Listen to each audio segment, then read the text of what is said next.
నేను చెప్పాను, అమ్మ కొడుకులు ఇద్దరు కలిసి చైర్లు మత పెట్టేస్తున్నారు. రాజ్యసభలో చైర్లు మత పెట్టేశారు. రాజ్యసభలో ఖాళీ ఏమీ లేదు. అలాగే లోకేష్ వచ్చి ఆయన చైర్లు మత పెట్టేశాడు. ఇవాళ పాపం వారి సతీమణి ఎన్టీ రామారావు గారి కుమార్తె వచ్చి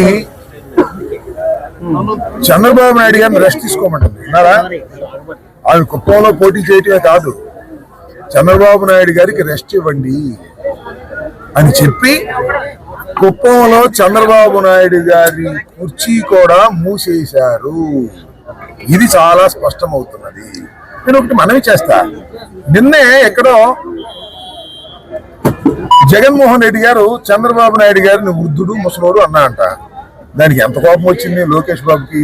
కోపం వచ్చి నేను చాలా ఇష్టం వచ్చినట్టుగా మాట్లాడాడు. పాపం భువనేశ్వర్ గారు కూడా ఇవాళ ఏమన్నారు, ఆయన పెద్దవాడు అయిపోయాడు, ఇక రెస్ట్ తీసుకుంటాడు, నేను పోటీ చేస్తాను అన్నారు. అది వాళ్ళ పార్టీ వ్యవహారం, వాళ్ళ కుటుంబ వ్యవహారం. మొత్తం ఇద్దరికి రెస్ట్ ఇచ్చి, ఎవరికి బాబు కొడుకులకి ఇద్దరికి రెస్ట్ ఇచ్చి, నందమూరి తారక రామారావు గారు కుమార్తె కుప్పంలో పోటీ చేయమని ఎవరు పోటీ చేసినా శ్రీమద్ రమారమణ గోవిందే.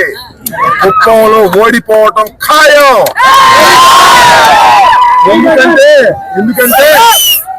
ఎందుకంటే కుప్పానికి చంద్రబాబు నాయుడు గారు 35 సంవత్సరాలు అంట, 30 సంవత్సరాలు లేదు, సుదీర్ఘ కాలం శాసనసభ్యుడిగా పోటీ చేసి గెలుపొందినా కుప్పానికి నీళ్ళు ఇవ్వలేదు. జగన్మోహన్ రెడ్డి గారి ప్రభుత్వంలో త్వరలో నీళ్ళు ఇవ్వబోతున్నాం కుప్పానికి.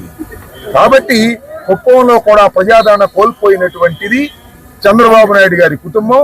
కాబట్టి అక్కడ కూడా చైరు మడత వెయ్యవలసిందే.